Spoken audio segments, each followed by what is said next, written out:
ఏంటికి సాంగ్ పెట్టడానికి. ఎవరి సాంగ్ పెట్టినావు? అది వాళ్ళు ప్రైవసీ తీసుకుంటారు. అట్లాంటి పెట్టకు. దాంట్లో వచ్చే సాంగ్ పెట్టాలి. పైరసీ యూట్యూబ్ లాస్ట్ ప్రోత్సహించాలి. డిలీట్ చేసినా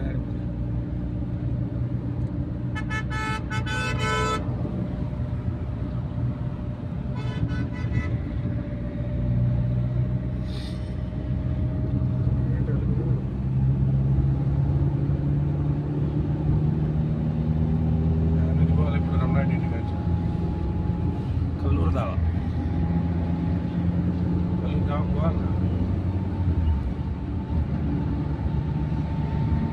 ఏంద్రా ఇన్ని మల్టీ షోరూమ్లు పడ్డాయి. రోడ్డు స్థలం బ్రహ్మాండంగా ఉండు. మనం అంతా దావకుండా లోపల వచ్చాము.